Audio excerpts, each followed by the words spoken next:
হবিগঞ্জের সবজির দাম আবারও ঊর্ধ্বমুখী। আজকে আমরা হবিগঞ্জ শহরের অন্যতম সবজির বাজার শায়েস্তানগর বাজার ঘুরে যেটি দেখেছি, ব্যাপক সরবরাহ রয়েছে সবজির, কিন্তু দাম প্রতিনিয়ত ঊর্ধ্বমুখী। যেমন মুখী আজকের বাজারে বিক্রি হচ্ছে ৮০ টাকা কেজিতে। এর বাহিরে অন্যান্য যে সবজি, সেই সবজির দামও অনেকটাই বেড়েছে।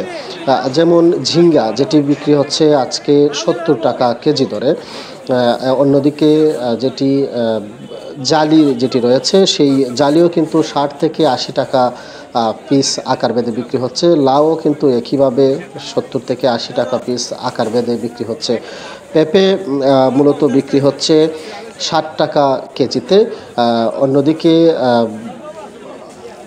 যে অন্যান্য যে সবজি, যেমন লেবুর দামও কিন্তু আমরা দেখেছি যে বেশ অন্য দিনের তুলনায় আজকে বেশ বেশি দামে বিক্রি হচ্ছে। টমেটো বিক্রি হচ্ছে ৯০ টাকা কেজি দরে, যদিও একেবারে টমেটোর শেষ সিজন। অন্যদিকে কাঁচামরিচ সেটি কিন্তু ১৬০ টাকা কেজিতে আজকের বাজারে বিক্রি হচ্ছে। বলা যায় যে সবগুলো সবজির দামই আসলে ঊর্ধ্বমুখী। যেমন কাঁকরোল যেটি, সেই কাঁকরোলও কিন্তু বর্তমানে ৭০ টাকা কেজি দরে বিক্রি হচ্ছে। এর বাহিরে বেগুন বিক্রি হচ্ছে মূলত ৭০ টাকা কেজি দরে। ঝিঙ্গা যেটি বলছিলাম যে ৭০ টাকা কেজিতে ঝিঙ্গা বিক্রি হচ্ছে।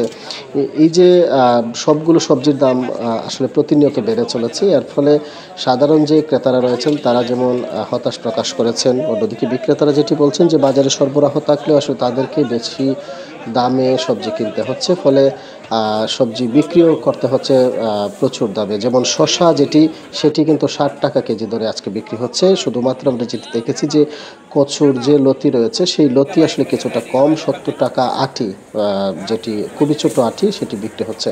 তো বিক্রেতারা যেটি বলছেন যে এই সবজির বাজার আসলে এখন আর স্বাভাবিক হওয়ার খুব বেশি সুযোগ নেই। সেটি ঈদের আগ থেকে আসলে ঊর্ধ্বমুখী ছিল, এবং এখন প্রতিনিয়ত আসলে সবজির দাম বাড়ার শঙ্কা আসলে তারা প্রকাশ করছেন, যেহেতু গত কয়েকদিনের ভারী বর্ষণে অনেক সবজি ক্ষেত নষ্ট হয়ে গেছে।